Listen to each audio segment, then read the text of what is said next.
8ஆம் சங்கீதம் 9ஆம் வசனம். எங்கள் ஆண்டவராகிய கர்த்தாவே, உம்முடைய நாமம் பூமி எங்கும் எவ்வளவு மேன்மையுள்ளதாய் இருக்கிறது. கர்த்தருடைய பரிசுத்த நாமம் துதிக்கப்படுவதாக. கர்த்தர் நல்லவர், அவர் கிருபை என்றும் உள்ளது. இந்த நாள் தியானத்துக்கு ஆண்டவர் தந்த நல்ல வசனத்திற்காக ஆண்டவரை துதிக்கிறேன், சோதரிக்கிறேன். இங்கே இந்த சங்கீதக்காரன் சொல்லுகிறார், எங்கள் ஆண்டவராய் கர்த்தாவே, உம்முடைய நாமம் பூமி எங்கும் எவ்வளவு மேன்மை உள்ளதாக இருக்கிறது என்று சொல்லி. அப்போ ஆண்டவருடைய நாமத்தின் மேன்மையை நாம் இந்த நாட்கள் கூட நாம் அறிந்திருக்க வேண்டும். அப்போ ஆண்டவருடைய நாமம் நம்ம எல்லாருக்கும் தரிக்கப்பட்டிருக்குது. இயேசுவின் பிள்ளை, அவருடைய நாமம் தரிக்கப்பட்டிருக்கு. அதனால தான் நாம் கூட அவர் நாமத்தின் மேல் விசுவாசம் உள்ளவர்களாக அவரை ஏற்றுக்கொண்டவர்கள் என்று சொல்லி நாம் வேதத்திலே வாசிக்கிறோம். அப்போ அவர் நாமத்தின் மேலே நாம் முதலாவது விசுவாசம் வைக்கும்போது ஆண்டவர் என்ன பண்ணுறாரு, அந்த நாமத்தை நாம் ஏற்றுக்கொள்ள முடியும், அந்த நாமத்தை நாம் தரித்து கொள்ள முடியும். அப்போ ஆண்டவர் நாமத்தை குறித்து அநேக விதமான நாமங்கள் ஆண்டவருக்கு உண்டு, சொல்லிக்கொண்டே போகலாம். வேதம் முழுதும் எழுதப்பட்டிருக்கிறது. அதில் ஒரு சில நாமங்களை நாம் கூட இந்த நாளில் கூட சிந்தித்து பார்க்கலாம். அவருடைய நாமத்தில் விசேஷ நாமம் என்று சொல்லும்போது அதிசயமான நாமம். அவர் நாமம் எப்படிப்பட்டது?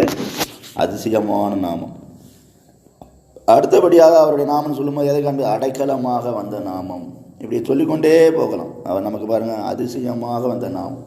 நம்ம நினைத்து பார்த்தோமா, நம்ம ரட்சிக்கப்படுவோம், இப்படி ஆண்டவர் பிள்ளையாக மாறுவோம், ஆண்டவருக்காக இந்த உலகத்தில் வாழணும் யாருமே நாம் நினைத்து பார்ப்பதில்லை.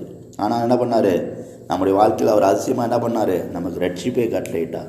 அப்போ இந்த உலக வாழ்க்கை நமக்கு ஆண்டவர் செய்த பெரிய அதிசயம் என்ன? அவருடைய ரட்சிப்பு, விலையேறிய ரட்சிப்பு.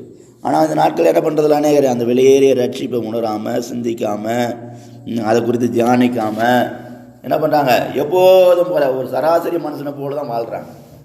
சபைக்கு வருவாங்க, போவாங்க, ஆனால் அவங்களுக்குள்ள என்ன இல்லை, அந்த ரட்சிப்பினுடைய மேன்மையை அவர்கள் உணர்ந்து கொள்வதில்லை. ஆண்டவர் தங்களுடைய வாழ்க்கை செய்கிற பெரிதான அதிசயத்தை அவர் என்ன பண்ணுறதில்லை, சிந்திப்பித்து பார்ப்பதில்லை, ஆராய்ந்து பார்ப்பதில்லை. அதை அவர்கள் என்ன பண்ணுறதில்லை, உணர்ந்து கொள்வதில்லை. இப்படி தான் என்ன பண்ணுறாங்க, அநேக ஜனங்கள் காணப்படுறாங்க. அப்போ இந்த நாட்களில் நாம் கூட என்ன பண்ணோம், அந்த ரட்சிப்பை, ஆண்டவர் தந்த ரட்சிப்பை நான் என்ன பண்ணோம், பெரிதாக நம்ம எண்ண வேண்டும், அந்த ரட்சிப்பையில் மகிழ்ந்து களி கூற வேண்டும். அது நம்முடைய வாழ்க்கையில் ஆண்டவர் செய்த பெரிய அதிசயமாக பார்க்க வேண்டும். உலகத்தில் பாருங்கள், எத்தனையோ மனிதன் பாருங்கள், யாருமே திருத்த முடியாது. ஆனால் அப்படிப்பட்ட மனிதன் ஆண்டவர் என்ன பண்ணுறாரு, அவனை சந்தித்து, அவனை ரட்சித்து, அவன் வாழ்க்கையில் ஒரு அதிசயத்தை செய்து நம்முடைய கல்வாரி அன்பனா விலையேறிய அதிசயத்தை செய்கிறார்.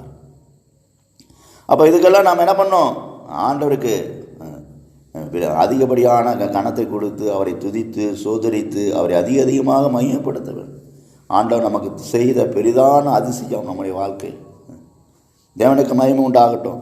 அப்படி செய்யும் போது ஆண்டவர் என்ன பண்ண முடியும், நம்மை மேலும் என்ன பண்ணுவார், ஆசீர்வதிப்பார், நடத்துவார், பலப்படுத்துவார். அதனால தான் பாருங்கள், யோபு பக்தன் பாருங்கள், எவ்வளவோ நெருக்கங்கள் காணப்படுகிறது, பயங்கர சோதனை மத்தியில் காணப்படுகிறாரு. அந்த வேலை கூட அவர் சொல்கிறாரு, அவர் எண்ணி முடியாத அதிசயங்களையும் ஆராய்ந்து முடியாத பெரிய காரியங்களை செய்கிறார் என்று சொல்லி. எல்லாரும் அவரை வெறுக்கிறாங்க, பல விதமாக அவருக்கு விரோதமாக பேசுகிறாங்க. ஆனால் அவர் என்ன சொல்கிறாரு, ஆண்டவர் அதிசயமானவர் என்று சொல்லுகிறார். பாருங்க, நம்முடைய வாழ்க்கையில் கூட நம்ம நடத்துகிற பாதையிலெல்லாம் ஆண்டவர் நமக்கு என்ன பண்ணுறாரு, ஒவ்வொரு நாளும் நமக்கு அதிசயங்களை செய்து கொண்டே இருக்கிறார். நமக்கு போதுமானவராக இருக்கிற வெளிப்பட்டு கொண்டே இருக்கிறார். இதையெல்லாம் நாம் நன்றாக உணரணும். ஒவ்வொரு நாள் நாம் வாழ்கிற வாழ்க்கை ஒரு அதிசயமான வாழ்க்கை, தேவனுக்குள் வாழ்கிற வாழ்க்கை. நாம் நினைப்பது சிந்திப்பது எதுவுமே இல்லை. ஆனால் ஆண்டவர் பாருங்கள், அவர் விரும்புகிற பாதையில் நம்மை நடத்தி, அழகாக நடத்தி, கச்சிதமாக நடத்தி நம்மை ஒவ்வொரு நாள் பாதுகாக்கிறார். கர்த்தர் தாமே இந்த வசனங்களால் நம்மை ஆசீர்வதிப்பாராக. ஜெபம். கிருபையும் சிநேகமும் இந்த நல்ல தெய்வமே, நன்றி செலுத்துகிறோம். நீர் எங்கள் வாழ்க்கையில் செய்த பெரிதான அதிசயத்துக்காக நன்றி செலுத்துகிறோம். அந்த ரட்சிப்பின் அதிசயத்தை காத்துக்கொள்ள எங்களுக்கு உதவி செய்யும், நடத்தும், பாதுகாரும். இயேசு நாமத்தில் பிதாவே, ஆமென்.